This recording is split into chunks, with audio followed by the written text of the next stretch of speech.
Voilà, un grand plaisir de vous retrouver après la fête de Pessah. On va continuer à parler un petit peu de Pessah et surtout de la prochaine fête qui est la fête de Shavuot, le don de la Torah. Et je reviens maintenant pour pouvoir introduire la fête du don de la Torah qui sera dans à peu près dans 40 jours, un peu plus. En vérité, il y a 50 jours qui séparent Pessah du don de la Torah, et je vais expliquer pourquoi le chiffre 50. Mais revenons d'abord à la fête de Pessah. Dans nos prières, pendant toute la fête de Pessah est appelée Chag HaCherut, la fête de la liberté. La fête de la liberté. Qu'est-ce que signifie la liberté? Alors, la liberté, comme je l'ai souvent déjà expliqué, et je vais l'approfondir aujourd'hui, la liberté, c'est sortir de ses limites. C'est être capable finalement de faire tomber toutes les limites qui nous tiennent prisonnières à l'intérieur de ce monde. Comme on le sait, je l'ai déjà expliqué des milliers de fois, beaucoup d'hommes dans le monde moderne, dans le monde occidental, se sentent libres, surtout s'ils ont de l'argent. On peut partir en vacances, on peut prendre l'avion, on peut aller au cinéma, on peut aller au restaurant. Je fais ce que je veux. Je parle bien sûr de ceux qui ont les moyens de le faire. Mais en vérité, cette liberté n'est pas une liberté.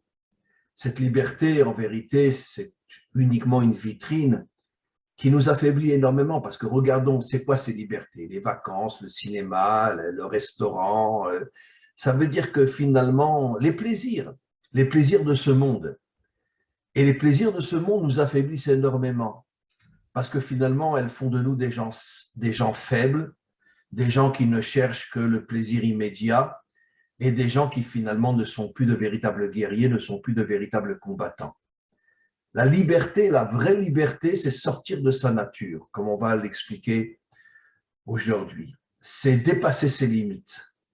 Et c'est pour ça que la fête de Pessah est appelée la fête de la liberté, parce que comme vous le savez, on l'a déjà expliqué, 80% d'Israël a refusé de sortir. Et pourquoi ils ont refusé de sortir?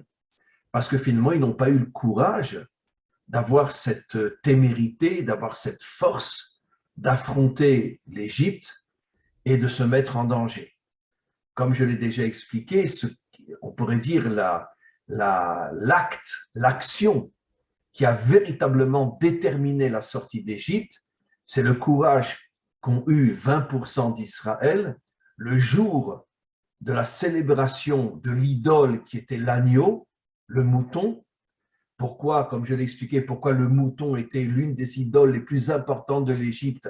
Parce que Pharaon avait l'intention de transformer son peuple et tous les peuples en moutons, ça veut dire la tête basse, écoutez ce que je dis, et le premier qui me dérange, je lui coupe la tête. Et donc, il y avait donc un culte idolâtre qui était le culte du mouton. Et le jour de ce culte-là, 20% d'Israël a eu le courage de prendre l'agneau, de le tuer et de montrer aux Égyptiens qu'ils détruisaient l'idole des Égyptiens, c'est-à-dire qu'ils refusaient d'être des moutons. Bien sûr, ils se sont mis en danger puisque toute l'armée de Pharaon a décidé d'exterminer tous ceux qui avaient détruit l'idole des Égyptiens. Finalement, bon, il y a eu un retournement, ça ne s'est pas passé, ça ne s'est pas réalisé, mais grâce à cet acte de sortir de ses limites, de n'avoir peur de rien, de se mettre véritablement en danger et d'affronter l'ennemi, si c'est un acte qui est un acte extrêmement courageux, alors Dieu se manifeste et a aidé 20% d'Israël à sortir d'Égypte.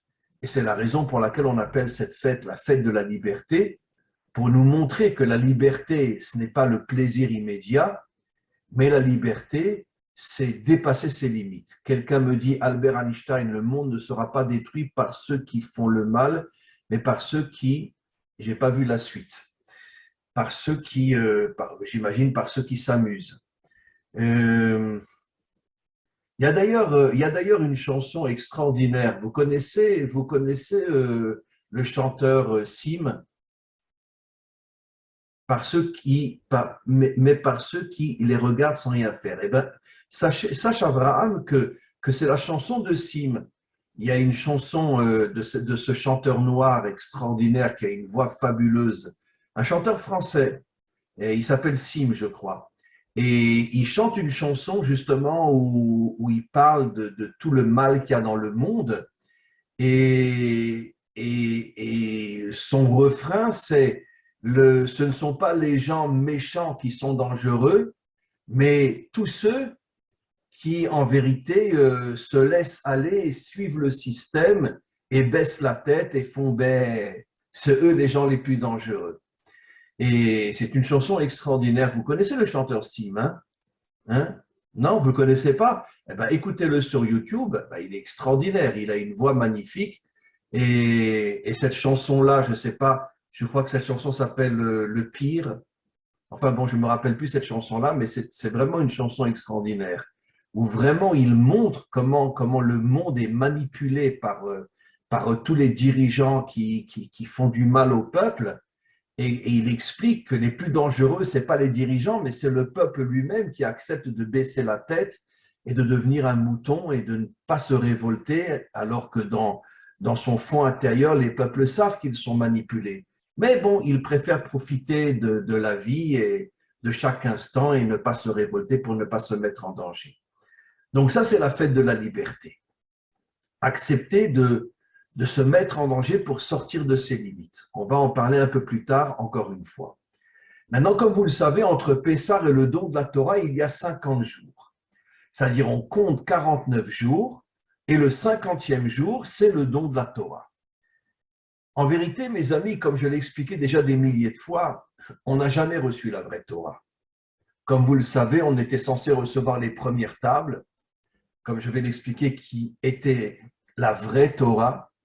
Malheureusement, il y a eu la faute du veau d'or et on n'a pas reçu les premières tables, on n'a reçu que les deuxièmes tables qui n'ont rien à voir avec la véritable Torah.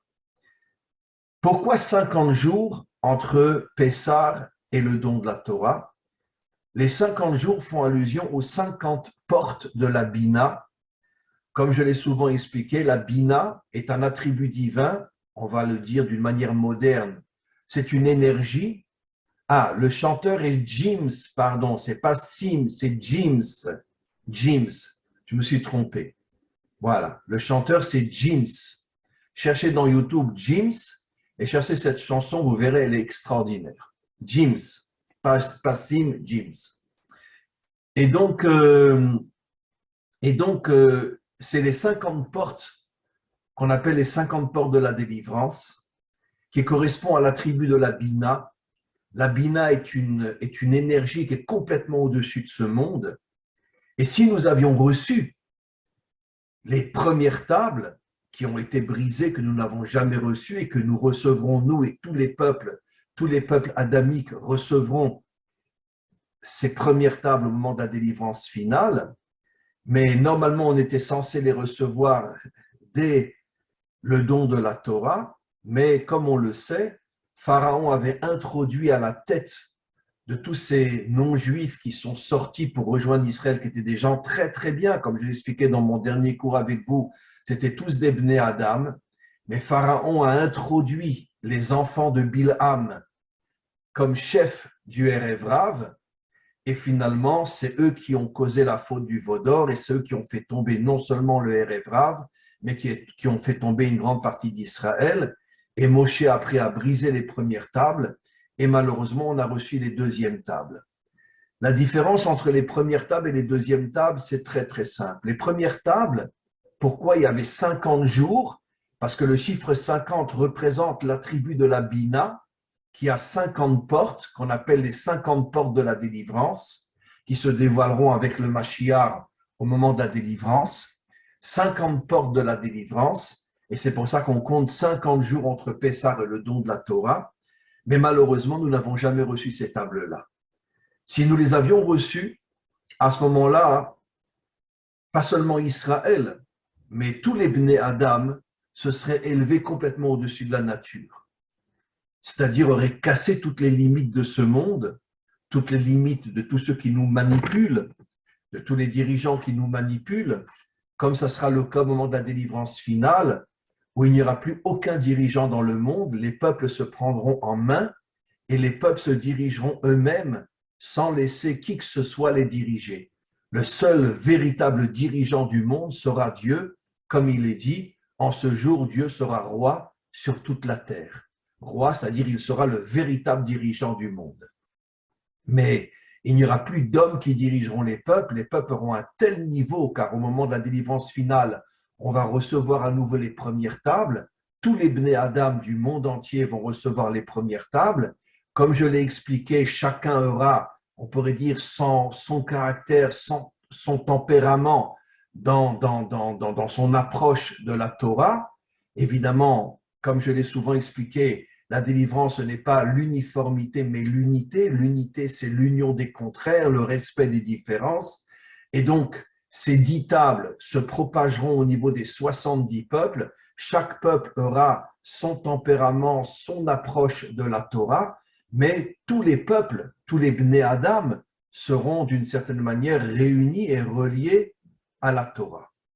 Malheureusement, c'est ce que les enfants de Bilham voulaient, qu'on ne reçoive pas les premières tables et qu'on reçoit les deuxièmes tables. Les deuxièmes tables, c'est ce que moi j'appelle la religion. Comme je l'ai déjà dit des millions de fois, mais c'est une phrase qui est tellement importante. Comme disait Marx, un jour quelqu'un m'a dit que ce n'est pas Marx qui a dit cette phrase-là, c'était quelqu'un avant lui, mais en tout cas Marx l'a dit, la religion c'est l'opium des peuples. Et c'est quoi la religion? La religion, c'est le culte de l'orgueil. Parce que c'est quoi la religion? Les catholiques pensent qu'ils sont les meilleurs. Les protestants pensent qu'ils sont les meilleurs. Les évangéliques pensent qu'ils sont les meilleurs. Les juifs pensent qu'ils sont les meilleurs. On est le peuple élu, n'importe quoi. Les musulmans pensent que ce sont les meilleurs. C'est quoi la religion? C'est le culte de l'ego. C'est ce que j'appelle, moi, le venin du serpent. Le culte de l'ego, le culte de l'orgueil. C'est pour ça que finalement, tous les religieux dans le monde entier pensent qu'ils sont eux les meilleurs. C'est eux les seuls qui ont véritablement la vraie relation avec Dieu. Les catholiques, les protestants, les évangéliques, les musulmans, les juifs, etc. Il n'y a pas d'exception. La religion, elle grossit, elle renforce l'ego, elle renforce l'orgueil, et c'est pour ça que j'appelle moi la religion le venin du serpent. Et donc, les premières tables, elles n'ont rien à voir avec les deuxièmes tables. Les premières tables, elles, lorsqu'on les recevra au moment de la délivrance finale, nous élèverons encore une fois au-dessus de toutes les limites de ce monde. Pas seulement Israël, mais les 70 peuples seront, il y aura une unité profonde entre Israël et les nations. Je parle des nations qui sont bien sûr des Bnei Adam. Et à ce moment-là, on pourra véritablement reconstruire le monde, faire de ce monde un monde meilleur, un monde humain, un monde de respect, un monde de fraternité et d'amitié entre les peuples, entre Israël et les nations, et grâce à ces premières tables. Maintenant, encore une fois, on ne les a pas reçues. Mais nos maîtres nous disent quelque chose de très intéressant. Qu'en vérité, pourquoi on ne les a pas reçues? Dans le secret, dans la profondeur des choses, c'est lié, comme je l'ai souvent expliqué, à la faute de Adam. Parce que dit d'une manière très concrète et très forte, Raph, pardonnez-moi, je ne comprends pas le point suivant. Continuez, Nicolas, à m'expliquer ce que vous ne comprenez pas. Et donc la faute d'Adam a séparé d'une certaine manière l'âme du corps, c'est-à-dire séparer le monde d'en haut du monde d'en bas. Mais comme je l'ai souvent expliqué, comme vous le savez, il y a 5 niveaux d'âme. Dans la plupart des religions, on n'en parle pas, mais nos maîtres nous expliquent qu'il y a 5 niveaux d'âme, je l'ai déjà expliqué, du bas vers le haut, le nefesh, qui est d'une certaine manière la partie de l'âme qui nous permet d'agir, le rouar, au-dessus du nefesh, c'est la partie de l'âme qui nous permet d'avoir un commencement de connexion avec Dieu, mais tout en étant encore dans ce monde. Et le 3e niveau, c'est la neshama, comme il est dit dans le verset, lorsque Dieu créa Adam, il est dit, Vayipar be'apav nishmat chayim, Dieu a soufflé dans le corps de Adam une âme de vie. L'âme se dit Neshama et elle s'appelle l'âme de vie. Pourquoi l'âme de vie? Parce que comme on le sait, la vie, c'est l'union entre le corps et l'âme. La mort, c'est la séparation entre le corps et l'âme. Et donc, c'est pour ça que l'âme est appelée l'âme de vie, Nishmat Chaim, et nos maîtres nous disent que l'âme est au niveau de la Bina. Ça veut dire qu'au niveau d'une énergie qui est complètement au-dessus de ce monde. Et malheureusement, la faute de Adam, qui était en vérité provoquée par le serpent, bon, le serpent c'est un code, bien sûr, c'est pas un serpent, mais c'est les forces du mal. Ces forces du mal ont voulu séparer le monde d'en haut, le monde qui est au-dessus de ce monde, qui est le monde de la Bina, du monde d'en bas, qui est notre monde, le monde matériel, pour que le monde d'en bas ne reçoive pas des forces, des énergies qui nous permettent de nous élever au-dessus de toutes les limites de ce monde. Maintenant, la question est, qu'est-ce que nous devons faire, nous, pour retrouver notre Neshama? D'abord, sachez qu'il n'y a pas un homme sur terre qui est connecté à sa Neshama. La plupart d'entre nous sont connectés à notre Nefesh, le niveau le plus bas de l'âme. Certains sont connectés au Ruach, mais personne, absolument personne, n'a jamais été connecté à la Neshama. Parce que s'il est connecté à la Neshama, ça veut dire qu'il est connecté à la Bina. Ça veut dire qu'il reçoit des forces surnaturelles qui font de lui un géant qui peut se battre contre tout le mal de ce monde. Trouvez-moi un homme qui a cette force. Il n'y en a pas. Même parmi nous, même s'il y a des grands rabbanim dans le monde juif, malgré tout, aucun n'a atteint la Neshama. Le premier qui atteindra la Neshama, disent nos maîtres, ça sera le Mashiach. Et quand le Mashiach atteindra la Neshama, il se reconnectera à la Bina, il recevra des forces qui sont complètement surnaturelles, et à ce moment-là, il les transmettra à tous les Bnei Adam qui se joindront à lui et qui voudront avec lui transformer le monde en un monde meilleur. Et tous les Bnei Adam qui se colleront, les Bnei Adam Israël et Bnei Adam dans le monde entier, qui se colleront au Mashiach, le Mashiach arrivera à faire rentrer en eux ces forces surnaturelles qui feront de cette armée une armée avec une force inimaginable qui pourra partir en guerre contre tout le mal qu'il y a dans ce monde et transformer ce monde en un monde meilleur. Et comme je l'ai souvent expliqué, le Mashiach est aussi celui qui redonnera à tous les Bnei Adam les premières tables. Pour l'instant, les premières tables sont complètement cachées. On ne sait pas où elles sont. Maintenant, je voudrais parler du dernier jour de Pessah. Comme vous le savez, il y a 2 jours, bon, je vais dire en français 2 jours saints dans la fête de Pessah. Le premier jour, qui est le jour de la sortie d'Égypte, et le dernier jour, qui est le jour de la traversée de la mer. Et nos maîtres nous expliquent que les 10 plaies en Égypte, bien qu'entre parenthèses, c'était des formes d'action divine, mais si vous regardez, vous verrez que c'était des actions divines très naturelles. Il y a eu des maladies, il y a eu la peste, il y a eu les sauterelles, il y a eu comment on appelle ça, il y a eu des grosses pluies, etc. Il y a eu l'obscurité, c'est-à-dire le soleil a été caché, etc. Mais bon, ça reste d'une certaine manière des événements qui font partie de ce monde, en tout cas au niveau de la forme extérieure, bien que ce sont des événements qui viennent de Dieu, mais Dieu, au niveau des 10 plaies, a utilisé, si j'ose dire, on pourrait dire des valeurs qui sont dans ce monde. Par contre, la traversée de la mer, c'est quelque chose qui est complètement surnaturel, complètement au-dessus de la compréhension. La mer s'ouvre et après elle se referme sur les Égyptiens. Vous avez déjà vu une mer qui s'ouvre? Non, c'est impossible. Et donc c'est un miracle qui est complètement surnaturel. Nos maîtres nous disent que la traversée de la mer est liée à la Bina. Mais comment qu'on se connecte à la Bina? Comment?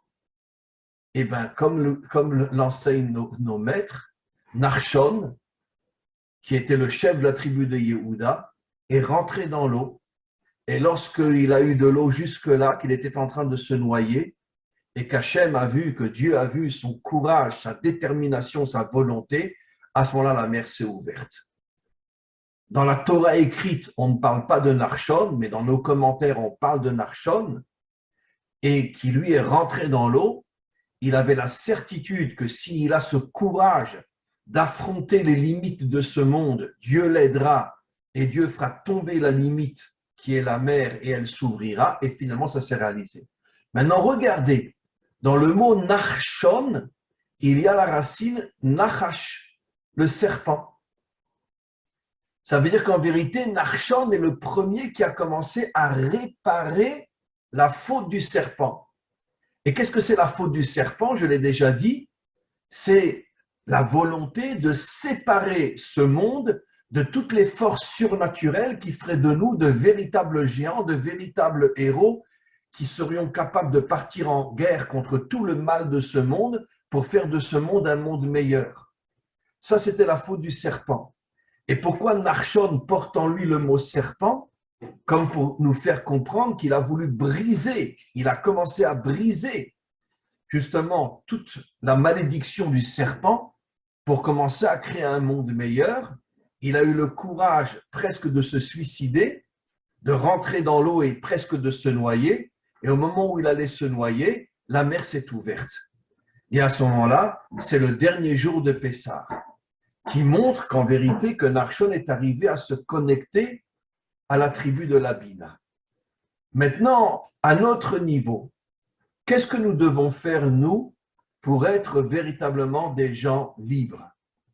Quand je dis libre, c'est pas j'ai de l'argent et je vais au cinéma, j'ai de l'argent et je vais au restaurant. Encore une fois, comme je l'ai expliqué, un homme libre, c'est quelqu'un qui arrive à faire tomber toutes les limites de ce monde et à se connecter à des énergies qui font de lui un véritable héros, un homme véritablement fort, comme David. David était connecté à la Bina. Et donc, c'est pour ça qu'il partait en guerre, des fois seul contre 200 ou 300 soldats, et qu'il arrivait à les vaincre tous. Parce qu'il était connecté à des forces qui sont complètement surnaturelles. Qu'est-ce que nous devons faire, nous? Comme je l'ai déjà expliqué, mes amis, je reviens sur cette notion très importante. Le Mashiach ne viendra pas tout seul. Nos maîtres nous disent que le Mashiach, c'est comme un accouchement. Il a besoin d'un ventre, qu'il le porte en lui, et puis après qu'il le fait naître. Et donc, ce ventre, c'est nous les Bnei Adam. Mais pour que le Mashiach, qui sera connecté à la Bina, qui sera connecté à des forces surnaturelles, puisse naître, il faut que le ventre soit du même niveau que le Mashiach. Ça veut dire un ventre, nous, tous les Bnei Adam, qui est au niveau de la Bina. Ça veut dire des hommes et des femmes qui sont capables de dépasser leurs limites, de faire tomber les limites de la nature et finalement de s'élever à un niveau qui nous donnera des forces telles que nous pourrons enfin faire naître, faire apparaître le Mashiach. Alors, qu'est-ce que nous devons faire, nous, en tant qu'êtres humains, pour, d'une certaine manière, nous connecter à ces forces qui sont complètement surnaturelles? C'est pas évident, parce que le monde fait tout pour finalement nous manipuler, nous donner des plaisirs, nous donner des choses qui finalement nous détournent complètement de notre véritable mission. Qu'est-ce qu'on doit faire? Comment on peut arriver à sortir de notre nature? Je vais juste dire un petit quelque chose et j'aimerais bien que vous essayez, vous, maintenant de m'expliquer à votre niveau comment on peut sortir de sa nature, comment on peut arriver à se dépasser complètement.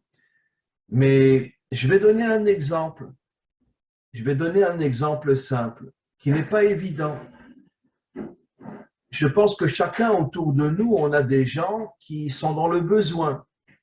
On a des gens qu'on pourrait aider, des gens de la famille ou des amis, etc. Et c'est pas évident d'aider quelqu'un quand on n'a pas forcément de gros moyens. Mais nos maîtres disent quelque chose d'extraordinaire. Si quelqu'un c'est qu'une personne est véritablement dans le besoin. Je ne parle pas d'un menteur qui fait semblant. Je parle, on a quelqu'un de notre famille, on sait qu'il est véritablement dans le besoin. Et on est capable de lui donner, même si on n'a pas énormément de moyens, on est capable pour l'aider de lui donner une somme relativement importante, eh bien c'est une manière de sortir de nos limites, de sortir de notre nature. Parce qu'on on lui aurait donné, allez, on lui aurait donné 50 euros, 100 euros, on va lui donner 1000 euros. Ah, c'est sûr que pendant un certain temps, on va peut-être moins manger, moins se distraire, mais on va lui donner 1000 euros. Pourquoi? Parce qu'il est dans une situation catastrophique. On a besoin de l'aider. Surtout si c'est quelqu'un de notre famille, si c'est un enfant à nous, si c'est un frère, une sœur, nos parents. Combien de fois on a des parents qui sont vraiment dans le besoin, qui ont besoin d'être aidés. Et bon, on leur donne ce qu'on peut, mais qui a le courage de dépasser ses limites et de lui donner beaucoup plus que ce que normalement il pourrait lui donner, en sachant qu'il va devoir, d'une certaine manière, se restreindre pendant un certain temps jusqu'à ce qu'il récupère l'argent qu'il lui a donné. D'ailleurs, dans le Tanya, vous savez, bon, je donne un cours de Tanya toutes les semaines, j'en ai mis un aujourd'hui sur le site, et le Tanya explique que finalement, c'est précisément bon, je le dis en français, la charité, j'aime pas ce mot-là, mais c'est précisément le fait de donner au-delà de ses limites quand on a véritablement quelqu'un qui est dans le besoin. Le Baal HaTanya nous dit que ça nous connecte directement à la Bina. Maintenant, il y a d'autres choses aussi. Quand on sait que, par exemple, quelqu'un est malade, prendre le temps de se consacrer à lui, de venir plusieurs fois par jour ou au moins une fois par jour, de venir, de lui parler, de le renforcer, de l'aider. Ce n'est pas une chose tellement évidente. Si c'est quelqu'un de la famille, je pense qu'on le fait, mais si c'est quelqu'un qui n'est pas de la famille, bon, allez, on va le voir une fois par mois. Mais qui est capable d'aller voir un ami tous les jours à l'hôpital et le renforcer, lui dire des paroles fortes, lui donner du courage. Ça aussi, c'est sortir de sa nature, parce que c'est pas quelque chose de naturel de consacrer du temps comme ça tous les jours à aller voir quelqu'un à l'hôpital, etc. Ça veut dire que dans notre monde, il y a différentes manières de sortir de notre nature. Et sortir de notre nature, je n'ai pas encore terminé, je vais terminer dans quelques instants, c'est nous connecter à la Bina. Ça veut dire qu'on devient le ventre du Mashiach. Et ça, c'est une chose extraordinaire à faire, de savoir que nous ne sommes pas dans ce monde pour vivre d'une manière limitée. Nous sommes dans ce monde pour aller au-dessus de nos limites.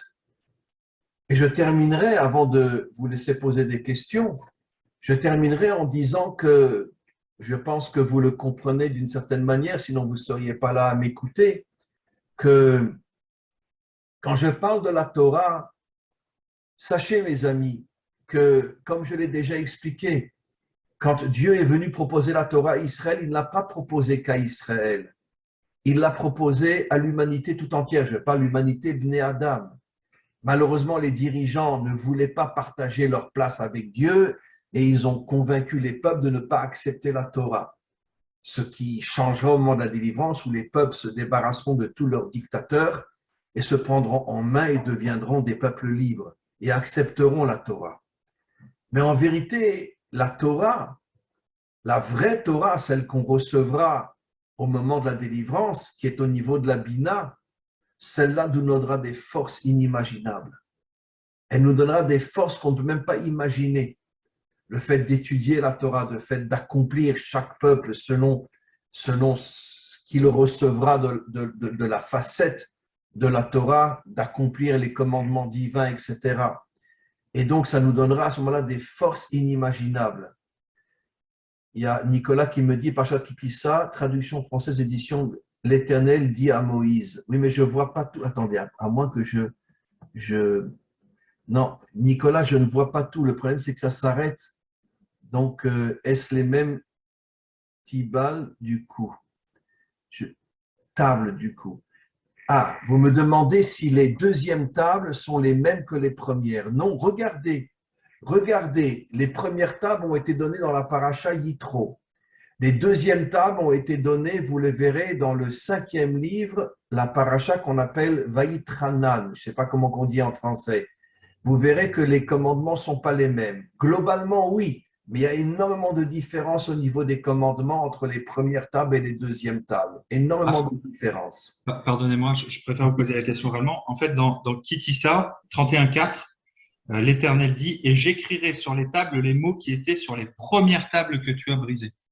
Oui, mais la traduction n'est pas bonne, Nicolas. Il faut savoir, cher ami, que les traducteurs, y compris les traducteurs juifs, traduisent d'une manière catastrophique la Torah. Et comme je dis toujours, le fameux verset tu ne tueras point. C'est pas marqué tu ne tueras point le reste, c'est marqué tu n'assassineras point. C'est pas marqué tu ne tueras point. Nos maîtres disent tout le contraire. Si quelqu'un vient pour te tuer, devance-le et tue-le. Pareil, dans une armée, on a le droit de tuer. Ça ne s'appelle pas un assassinat. Et donc, tous les commentaires traduisent par tu ne tueras point. C'est un scandale. Il est marqué nulle part tu ne tueras point. Regardez, le mot lotirtsar dans les premières tables signifie tu n'assassineras point. De même, tu aimeras ton prochain comme toi-même. C'est une catastrophe cette traduction. C'est marqué nulle part le mot prochain dans la Torah. C'est marqué tu aimeras celui qui n'est pas comme toi-même. Tu aimeras celui qui est différent de toi comme toi-même. C'est marqué le mot reacha, qui veut dire celui que tu n'aimes pas. Il y a le mot ra dedans qui veut dire mauvais. Même quelqu'un que tu ne supportes pas, apprends à le respecter malgré tout. Même si tu ne le supportes pas, apprends à le respecter. Alors le prochain veut dire celui qui est proche de moi. C'est tout le contraire. Et je ne peux pas vous expliquer le nombre de traductions falsifiées. Et donc, je reviens sur ce que vous dites, Nicolas. Regardez encore une fois dans les premières tables et les deuxièmes tables, et vous verrez qu'il y a des différences énormes entre les premiers commandements et les derniers commandements. Vous verrez qu'il y a des différences énormes. Le fond est le même, mais l'expression est très, très différente. La manière dont Dieu s'exprime dans les premières tables et la manière dont il s'exprime dans les deuxièmes tables, vous verrez qu'il y a de grandes différences. Donc, c'est impossible que Dieu dise à Moshe, j'écrirai la même chose, parce que vous verrez encore une fois, Nicolas, que ce n'est pas du tout la même écriture dans les premières et deuxièmes tables. Voilà. Donc, je voulais juste terminer et en vous donnant un conseil, mes amis. Il faut absolument qu'on arrive à travailler sur notre nature, à la dépasser, à faire des choses qui ne sont pas évidentes, à faire des choses qui nous demandent des efforts, surtout dans le domaine d'aider les autres. C'est quelque chose qui est très important. D'aider, je parle des gens sincères, des hommes authentiques, des femmes authentiques, qu'on sait que l'aide qu'on va leur apporter va nous rapprocher d'eux et va faire d'eux des gens extraordinaires. Mais c'est quelque chose qui est très important. C'est pour ça d'ailleurs que nos maîtres disent Olam Chesed Yibane. Le monde à venir sera reconstruit avec le Chesed. Le Chesed, c'est quoi? Bon, traduction française catastrophique, mais je n'ai pas le choix. La bonté. Ça veut dire que c'est avec la bonté que le monde sera reconstruit.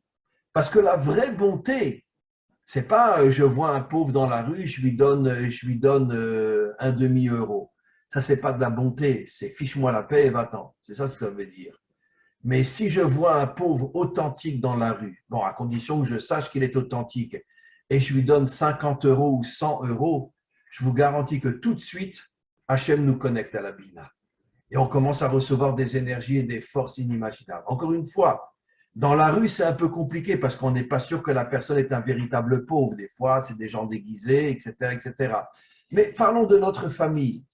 Restons dans notre famille. Quand on a des gens qui sont dans le besoin dans notre famille et qu'on les aide d'une manière qui dépasse nos possibilités, je peux vous garantir qu'à ce moment-là, on se connecte à la Bina et on devient véritablement une partie du ventre du Mashiach. Voilà mes amis. Alors maintenant, on va passer aux questions. J'espère que vous allez être comme Narshon, vous allez vous jeter dans l'eau. Agnès, allez-y. Alors, bonjour Rav et bonjour tout le monde. Alors, d'abord, pourquoi le monde ne peut pas être construit avec Tiferet? Parce que quand même, Tiferet, c'est l'équilibre de Gévora et de Chesed. Ensuite, Alors, oui. alors, je réponds Oui. tout de suite à votre question. Tiferet est aussi un attribut qui est au-dessus de la nature. Pourquoi? Dans la nature, peut-on unir le feu et l'eau? Peut-on unir je ne parle pas de vous, bien sûr, hein, peut-on unir un couple pendant 60 ans sans qu'il y ait un petit peu des problèmes d'un côté ou de l'autre? Impossible. Impossible. Ça veut dire que l'union d'un couple dépend de forces qui sont au-dessus de la nature. Tiferet. Et donc, de la même manière, l'ouverture de la mer est liée aussi à Tiferet. Et maintenant, je vais vous expliquer. Tiferet, c'est l'outil de la Bina. Donc, vous avez raison dans votre question. Nos maîtres nous disent que, comme un artisan qui a des outils pour pouvoir travailler, mais c'est lui qui travaille, mais il a des outils dans les mains, Tiferet, à partir du moment où c'est l'union des contraires, c'est forcément un attribut qui est au-dessus de ce monde, puisque dans ce monde, tu ne peux pas unir, trouvez-moi un juif qui va devenir le meilleur ami d'un catholique. Trouvez-moi un catholique qui va devenir le meilleur ami d'un juif. Bon, ça existe, hein, ça existe. Moi, un de mes meilleurs amis, c'était Don Alberto, qui était le chef prieur de la basilique Saint-Pierre. C'était un de mes meilleurs amis. Il y a des exceptions, il y a des exceptions. Mais trouvez-moi un musulman qui va devenir le meilleur ami d'un juif, un évangéliste qui va devenir le meilleur ami d'un catholique. Ça n'existe pas, chacun est enfermé dans son système, comme l'eau et le feu. On ne peut pas être à la fois au nord et à la fois au sud. C'est impossible. On ne peut pas être en même temps un enfant et en même temps une vieille personne. Le monde est un monde de limites. Donc, puisque, comme vous l'avez si bien dit, Tiferet est un attribut qui unit les contraires, automatiquement, Tiferet est aussi un attribut qui est au-dessus de ce monde. Et c'est pour ça que nos maîtres nous disent que la Bina, c'est l'artisan et son outil, c'est Tiferet. Comprenez? Donc, on peut dire, comme vous l'avez bien expliqué, que la Bina et Tiferet sont deux attributs qui sont complètement au-dessus de ce monde. Et d'ailleurs, c'est ce qui va se passer au moment de la délivrance finale. Au moment de la délivrance finale. Et c'est évident que, comment dirais-je, que tous les peuples vont s'unir, vont se respecter, Israël et les nations, etc. Il y aura un respect, un amour très profond entre l'humanité adamique, alors qu'aujourd'hui, l'humanité adamique est complètement en guerre, complètement dans une situation catastrophique. Vous comprenez? Voilà. Alors, y a-t-il une autre question, mes amis? Merci beaucoup, Agnès. Alors, David, oui, ouvre ton micro, David. Bonjour Raph. Alors, c'est une question qui n'a rien à voir avec le cours, mais je me demandais en fait ces derniers temps si, en tant que Bnei Adam, on a le droit de mettre les téfilines, en fait. Tout simplement. Quand je vais te voir à Lille, je vais te serrer dans mes bras, toi, et je vais t'écraser, tellement je vais te serrer dans mes bras. Et tu poses une question très délicate, David. Je répondrai comme ça. Il y a dans la Torah deux dimensions. Il y a une dimension qui s'adresse à tous les Bnei Adam, comme je l'ai expliqué, par exemple la cacheroute. C'est très important parce que la cacheroute ne concerne pas que les Juifs. La cacheroute concerne tous les Bnei Adam. Si quelqu'un mélange le lait ou la viande ou mange des animaux interdits, ça dégage en lui des énergies qui font énormément de mal à son âme et qui l'affaiblissent énormément. Et donc, la cacheroute concerne tous les Bnei Adam. Les tfilines, c'est déjà plus un acte religieux. Un acte, si tu veux, qui, bon, j'aime pas le mot, mais disons, on va le confiner dans le mot religion. J'aime pas le mot religion, comme tu le sais, David, mais c'est déjà, on pourrait dire, un service divin qui a été donné à Israël. Quand la Torah sera redonnée à toutes les nations, peut-être effectivement, peut-être que je me trompe et peut-être que les nations mettront les tefilines aussi. Sincèrement, je peux le croire. Mais pour l'instant, non. Pour l'instant, non. Il y a énormément de commandements qu'un Ben Adam peut faire, mais il y a certains commandements qui sont plus des commandements, si tu veux, entre parenthèses, religieux, qui parlent plutôt du culte. Et dans ce cas-là, ça concerne pour l'instant uniquement Israël. D'accord? Ok. Voilà. Mais il y a des tas d'autres choses que tu peux faire. Par exemple, au niveau de la cacheroute, au niveau de… Vous savez que Maïmonide, qui était un très grand maître d'Israël, qu'on appelle en hébreu le Ramban, dit qu'un un Ben Adam a le droit de se circoncire. Il a le droit de se circoncire. La circoncision ne concerne pas que les Juifs. Bon, alors c'est un peu compliqué à un certain âge de circoncire, etc. Mais la preuve, les musulmans se circoncisent. Et puis j'ai appris récemment, j'ai failli tomber par terre, j'ai fait récemment un cours avec mes amis d'Afrique et ils m'ont révélé qu'énormément d'Africains se circoncisent. Je ne savais pas. J'étais stupéfait d'entendre une chose pareille, que les Africains se circoncisent. Pas tous, mais énormément se circoncisent aussi. La circoncision ne concerne pas que les Juifs. La circoncision concerne tous les Bnei Adam. La preuve, Adam, qui est la racine de toute l'humanité adamique, s'est circoncis. Il était circoncis lui aussi. Il n'était pas juif. Il était la racine de toute l'humanité adamique. Il était circoncis. Tu comprends? Il y a quantité d'autres choses qu'un Ben Adam peut faire. Mais quand il s'agit plus du culte, si tu veux, ça c'est déjà quelque chose qui, pour l'instant, jusqu'à la délivrance finale, où tous les peuples recevront la Torah, et donc il y aura sans doute des commandements pour tous les peuples, et peut-être les tefilines aussi. Dans ce cas-là, tu pourras mettre les tefilines aussi, David. Tu comprends? Voilà. Et juste une dernière question. Et le talit… Je t'entends mal. Je t'entends mal, David. Je t'entends mal. Parle plus proche du micro. Je demandais, et je demandais le talit pour la prière du matin. Le talit, Oui, le talit oui, pour la prière du matin. Ah, le tel, c'est pareil. Alors, tu sais quoi? Mets-le sans faire de bénédiction. Comment? Mets-le sans faire de bénédiction. Ah, ok. Mets-le. D'accord. D'accord? Ouais. Voilà. Et j'ai hâte de te voir, David. Je ne veux pas savoir comme j'ai hâte de te voir. Moi aussi, Rav. Et donc, mets-le, mais sans faire de bénédiction. D'accord? D'accord. Tu le mets sur toi. Voilà. Et on parlera de tout ça plus en profondeur quand on se verra à Lille. OK? D'accord. Merci, Rav. Merci. Alors, Agnès, encore une question. Allez-y. Je voulais vous demander, par rapport aux premières tables et aux secondes tables, par rapport à la paracha, est-ce que, vu que dans la paracha des deuxièmes tables, c'est Hana qui fait la prière et qui murmure, c'est ça ou je me trompe?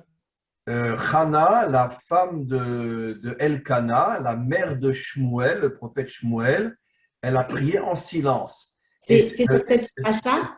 Et c'est de là qu'on apprend que la prière, enfin ce qu'on appelle la prière quand on se tient debout et ce qu'on appelle le Shmona Esrei, la prière doit se faire en silence. C'est-à-dire on doit parler, mais pas d'une manière forte. Non, mais ce que je voulais vous demander, si c'est dans cette paracha, symboliquement, ça veut dire que en fait, il faut par la parole, par la Torah orale, mais également on a la première Torah si on approfondit les secondes tables, parce que c'est en murmure, c'est symboliquement Hana qui nous dit, elle est là, mais c'est en murmure, c'est allez, va travailler et travaille sur la parole et tu vas retrouver les premières tables, mais elles ne sont pas données. Alors, vous avez 1 milliard de fois raison. Je l'ai déjà expliqué. Les premières tables sont cachées dans les deuxièmes, exactement comme l'âme est cachée dans le corps. Aujourd'hui, pratiquement personne n'a une connexion avec sa neshama, qui est au niveau de la bina. la même manière, rares sont ceux qui ont une connexion avec les premières tables. On pourrait dire que les deuxièmes tables sont plus au niveau du corps, c'est-à-dire les actes, quoi faire, tandis que les premières tables sont plus au niveau de l'intériorité, au niveau de la neshama. Et effectivement, nos maîtres nous disent que les premières tables sont cachées dans les deuxièmes tables. Elles sont malheureusement déconnectées, comme l'âme est déconnectée du corps, parce qu'il n'y a pratiquement pas d'êtres humains qui sont connectés à leur neshama, c'est-à-dire la partie de l'âme qui est au niveau de la bina, qui est complètement au-dessus de ce monde. Et la plupart d'entre nous sommes connectés uniquement à notre nefesh, c'est-à-dire la partie la plus basse de l'âme, et qui correspond d'ailleurs aux deuxièmes tables. On pourrait dire que le nefesh, c'est les deuxièmes tables, et la neshama, c'est les premières tables. Et il y a une déconnexion entre la neshama et le nefesh qu'on retrouvera au moment de la délivrance finale. Et à ce moment-là, tous les Bnei Adam se hisseront et s'élèveront complètement au-dessus de la nature. Et il y aura à nouveau une connexion totale entre le corps et l'âme. Et c'est pour ça que la vie sera éternelle. C'est pour ça que l'âme est appelée Nishmat Chaim, l'âme de vie. C'est quoi la vie? L'union éternelle entre le corps et l'âme. Et à ce moment-là, il y aura une vie éternelle. Comment ça sera? Est-ce que ce sera? Ne me demandez pas, je ne sais pas. Nos maîtres osent affirmer que tous les prophètes, même les plus grands de notre histoire, n'ont vu que jusqu'à la résurrection. Après, ils n'ont plus rien vu. Ça veut dire la résurrection, c'est la reconnexion entre le corps et l'âme qui donnera une vie éternelle. Et même les plus grands de nos prophètes n'ont vu que jusqu'à la résurrection. Après, ils n'ont plus vu, parce que ça les dépasse complètement. Comment sera la vie éternelle? Comment sera l'union entre l'âme et le corps? Qui vivra verra, comme on le dit en français. Qui vivra verra. Oui, Harry. Oui, Rav, le fait que le 50e jour, on ait reçu les tables et qu'elles se soient cassées, est-ce qu'il n'y a pas un problème avec le 50? Parce que tout ce qui dépasse 49, normalement, on ne peut pas dépasser le 49.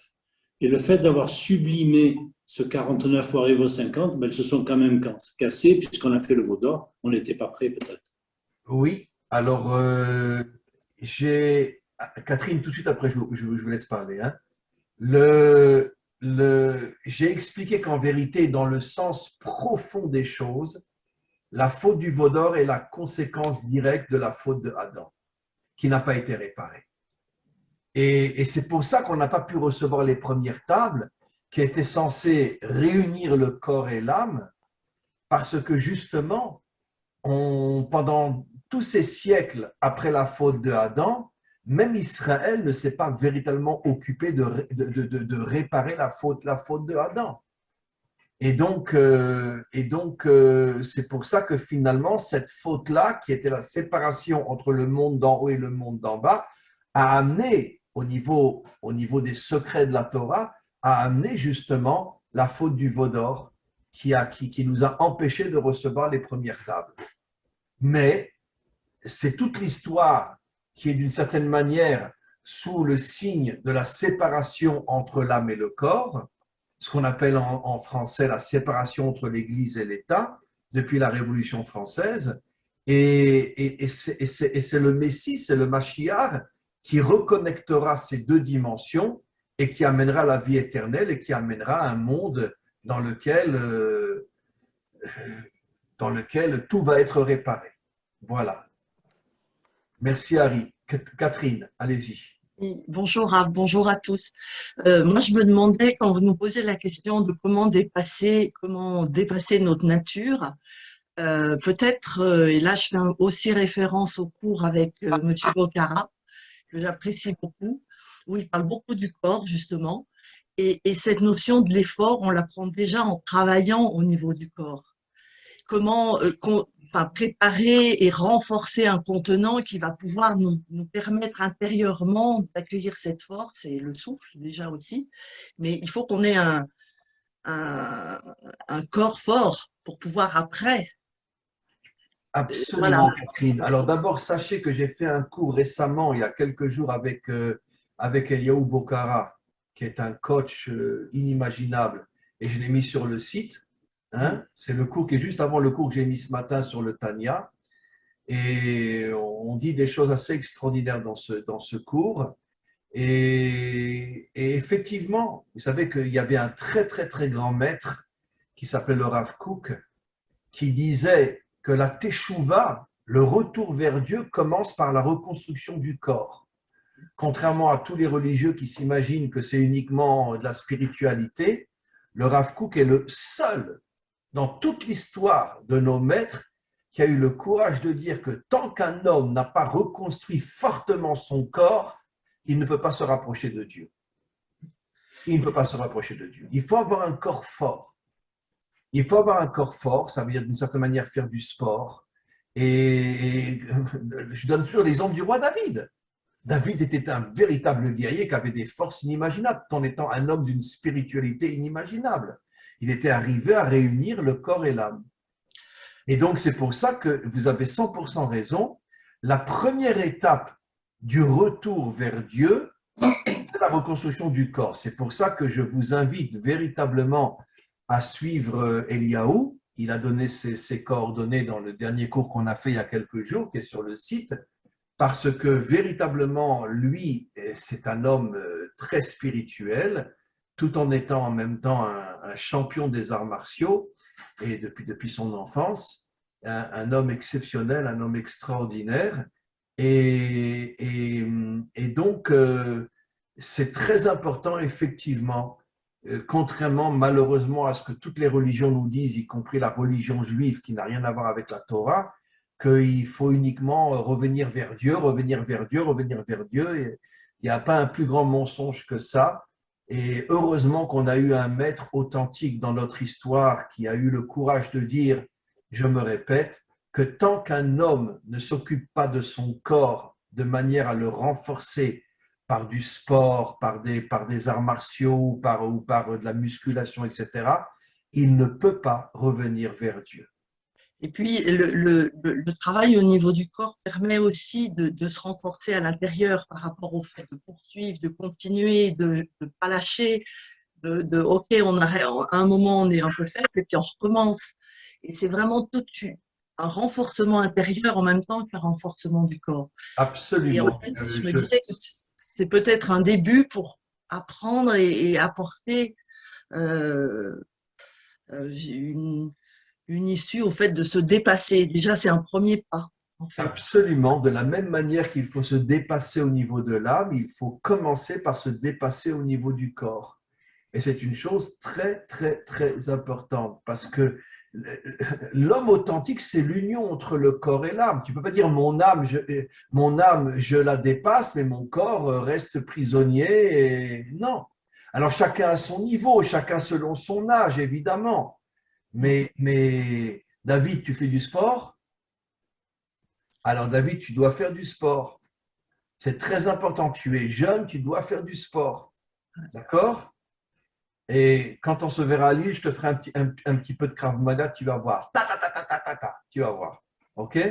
Et tu vas commencer à faire. Parce que moi, je fais du Krav Maga, moi. Enfin, j'en ai fait, mais j'en ai fait beaucoup. Ben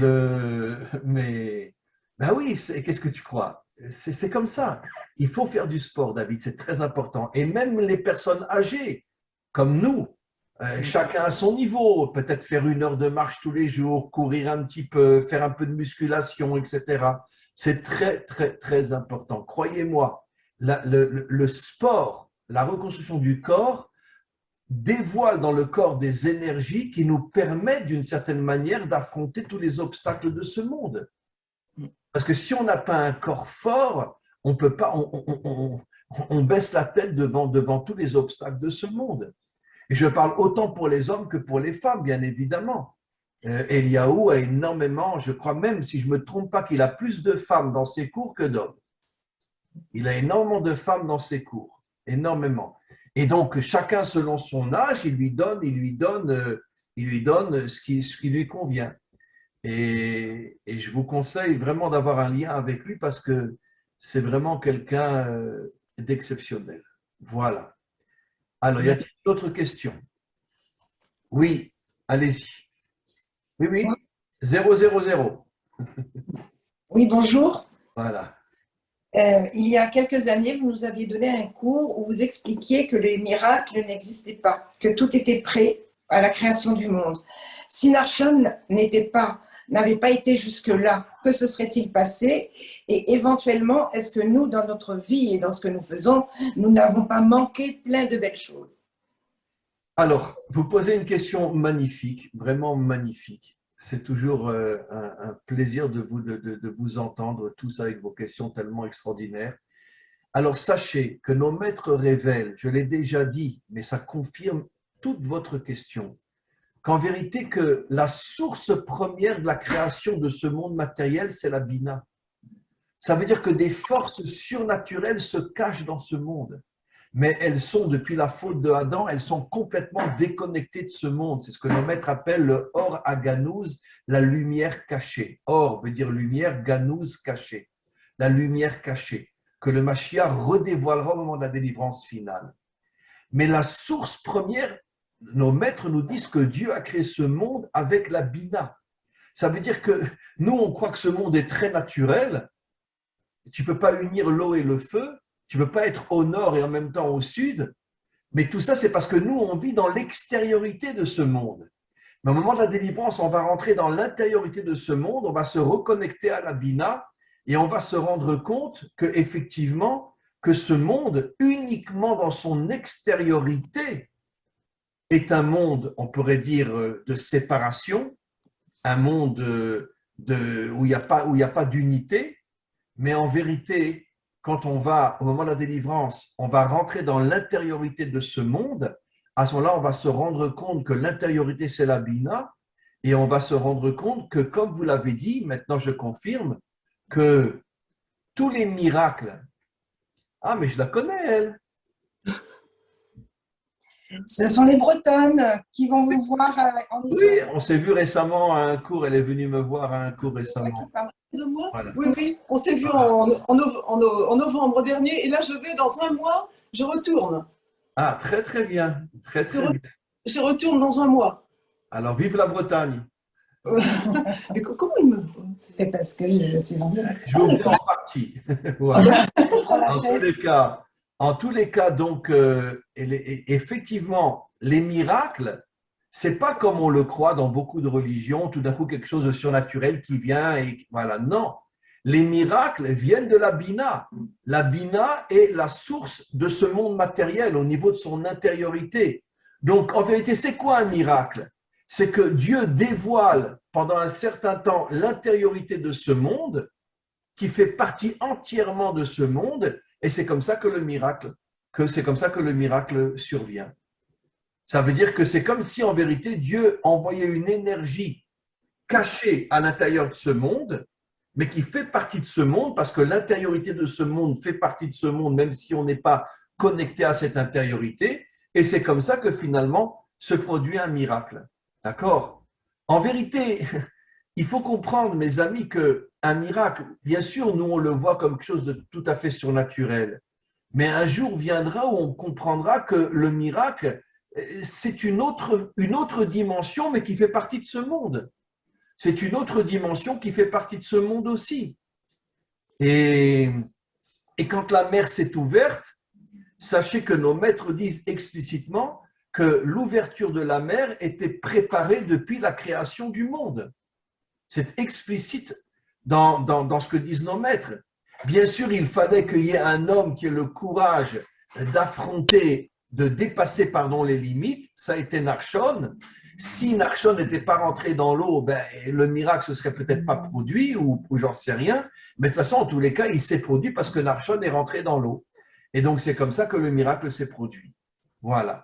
Donc, encore une fois, un jour viendra où on comprendra que les miracles, c'est une nouvelle dimension qui fait partie intégrante de ce monde. Voilà. Merci beaucoup pour la question. Jean-François. Oui, bonjour tous. Bonjour Rav. J'ai une question concernant, on parle de la Bina 50, mais le chiffre 49, quand la face de la Shekinah, ils disent qu'il reflète 49 côtés purs, est-ce que ça représente plus la préparation, la Shekinah, ou la libération? Parce qu'ils disent 49 côtés purs de la face de la Shekinah. Donc, la présence divine représente plus la préparation pour aller vers le 50 ou? Vous avez 100% raison. Et ouais, je ne sais pas comment vous pouvez vous arriver à des compréhensions et des questions comme ça. Alors, je réponds exactement dans le sens de votre question. Les 49 premières étapes, ce qu'on appelle nous le compte du Homer, vous savez que chaque soir, on compte un nouveau jour, mais on ne compte que 49 jours. Parce que le 50e jour, c'est un dévoilement divin, le dévoilement de la Bina. Mais nous, on compte 49 jours jusqu'au don de la Torah, qui est le 50e jour, pour nous faire comprendre que c'est à nous de préparer le dévoilement de la Bina. Exactement comme ce que j'ai dit au niveau de Mashiach. C'est à nous de préparer le dévoilement du Mashiach. Comment on le prépare? Avec ces 49 étapes, qui sont la préparation, le dévoilement de la 50e étape. Est-ce que ça voudrait dire, est-ce que c'est pour ça quand ils disent que dans le temple du roi Salomon, ils n'ont pas été capables de supporter la présence divine? Est-ce que c'est cette Shekinah-là qui n'ont pas été capables et tout le monde est sorti du temple? Oui, d'une certaine manière, il faut comprendre que c'est la Shrina, on dit en hébreu, Jean-François, Shrina. La Shrina qu'on appelle la lumière divine est une force extrêmement forte. Si on n'est pas préparé, on ne peut pas la recevoir. Parce que on pourrait dire, c'est comme si tout d'un coup tu allumes une lumière trop forte devant les yeux, et ben tu deviens aveugle. Ça fait l'effet contraire. Une lumière trop forte te met dans l'obscurité. La Shrina, c'est une présence divine qui est tellement forte que si l'homme n'est pas préparé à la recevoir, il ne pourra pas la recevoir. C'est absolument impossible. C'est pour ça qu'on compte 49 jours tous les soirs jusqu'à l'avant-dernier jour, le 49e jour. Et après, le lendemain, c'est le don de la Torah, c'est le dévoilement divin. Voilà. Merci. Merci Jean-François. Alors, y aurait-il une dernière question? Il est un petit peu tard. Moi, j'en ai une grave, pardonnez-moi. Oui, Nicolas. Là, on voit qu'on est vraiment dans le règne de la matérialité et que ce qui domine le monde, c'est vraiment la Sitra Hara. Dans vos cours, vous expliquez que l'individu doit sortir de ses limites et que collectivement, on doit arriver à la préparation du terrain pour la venue du Mashiach. Si jamais la Sitra Hara gagne et qu'il y a très peu d'individus qui sont en mesure de préparer la venue du Mashiach, est-ce que Dieu sort de son Shabbat et intervient quand même en bout de course parce que le plan divin, c'est de ne pas laisser le Sitra Hara gagner la destruction de l'humanité, ou est-ce que, tant pis? Alors écoutez, encore une fois, les questions sont tellement fortes, tellement profondes, tellement intelligentes que je me demande d'où vous sortez tous. C'est absolument incroyable. Mais Nicolas, je vais répondre à votre question. Sachez que vous posez une question qui est explicitement répondue par nos maîtres. Nos maîtres nous disent, soit une grande partie des Bnei Adam se réveillent, sortent de leurs limites et permettent la venue du Mashiach, ce qu'on appelle en français l'accouchement du Mashiach, puisque sa venue est comparée à un accouchement, pour dire qu'il faut un ventre, qu'il le prépare, ou si malheureusement il n'y a pas suffisamment de Bnei Adam qui ont le courage d'affronter tout le mal de ce monde, et ça reste une minorité, nos maîtres nous disent quelque chose que je n'aime pas, mais que je vais dire quand même. Alors Hachem enverra de grandes souffrances dans ce monde dans le but de réveiller tous ceux qui sont de vrais Bnei Adam. Parce que les souffrances, d'une certaine manière, réveillent l'authenticité humaine.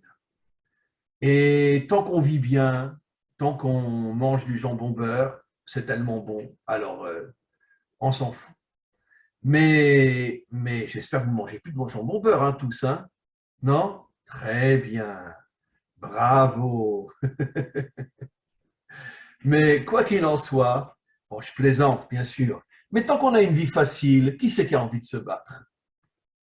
Et c'est ce que la démocratie fait. Bon, aujourd'hui, il y a beaucoup de changements, c'est vrai, on ne sait pas ce qui nous attend demain. Mais en tout cas, pendant des siècles, la démocratie, c'est profite de la vie, amuse-toi et fous-nous la paix. En tous les cas, nos maîtres nous disent que s'il n'y a pas suffisamment d'hommes et de femmes nés Adam, y compris chez les nations et Israël, qui s'unissent pour être le ventre du Mashiach, alors Hachem n'aura pas d'autre choix que d'amener des souffrances dans ce monde de manière à réveiller tous les hommes et toutes les femmes authentiques. Parce que comme on le sait, quand un homme authentique, je parle, a des épreuves, généralement ça le réveille, ça lui montre qu'il ne peut plus continuer à vivre comme un mouton et ça réveillera ce ventre qui amènera le Mashiach. Donc, il y a deux possibilités, Nicolas. Ou bien c'est de nous-mêmes que nous formions ce ventre et le Mashiach viendra, ou bien c'est Hachem qui devra prendre les choses en main, amener des difficultés dans ce monde de manière à réveiller une grande partie des Bnei Adam pour redevenir le ventre du Mashiach. On espère qu'on n'aura pas besoin de lui, qu'on va pouvoir se réveiller nous-mêmes. Personnellement, j'en suis assez, je dirais pas sûr, mais je suis confiant. Il y a de plus en plus et de plus en plus et de plus en plus de Bnei Adam qui se réveillent partout dans le monde. Et je pense qu'on finira par être le ventre du Mashiach. Voilà, merci beaucoup, beaucoup Nicolas. Elira. Oui, bonjour. Désolé pour le retard, je viens de travailler 36 heures de garde, donc beaucoup de nuits d'affilée. Ouais, je voulais répondre aussi à Nicolas parce que c'est un sujet dont on discute en aparté des cours.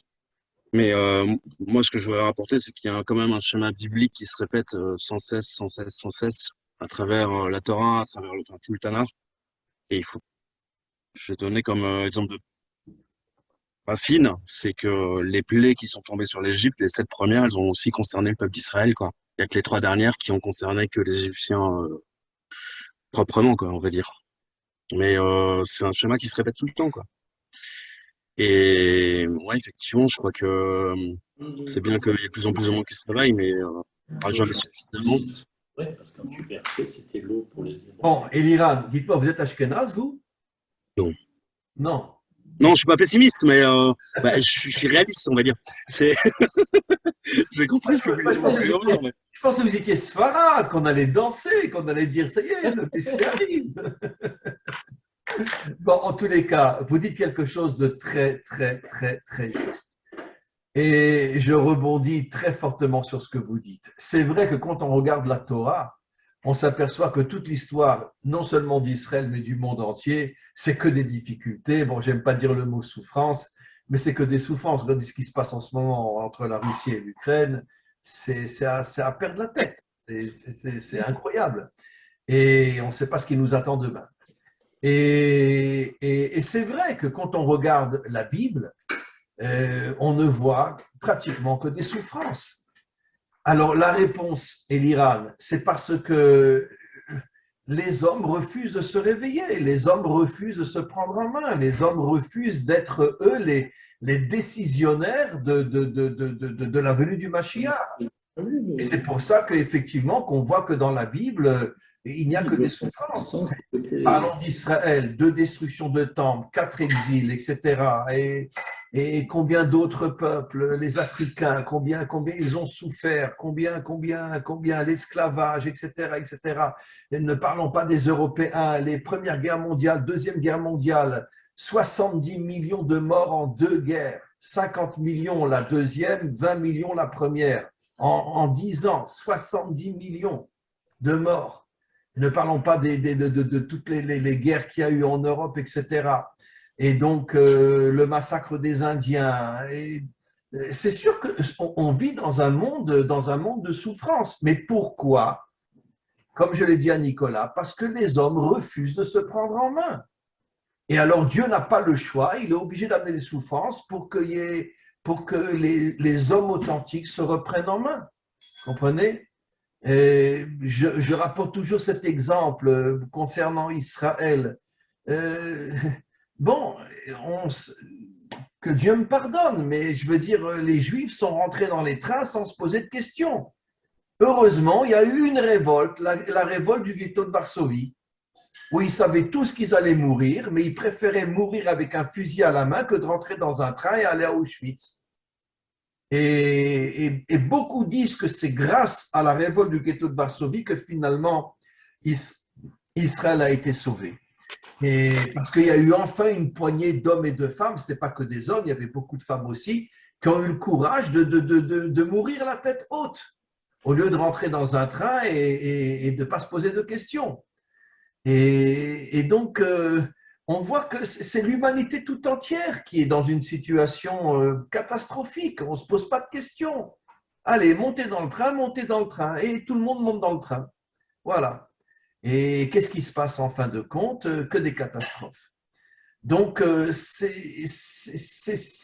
ce n'est qu'une minorité d'hommes et de femmes authentiques dans ce monde qui ont le courage de prendre un fusil et de préférer mourir la tête haute que de mourir comme un mouton. C'est pas évident du tout.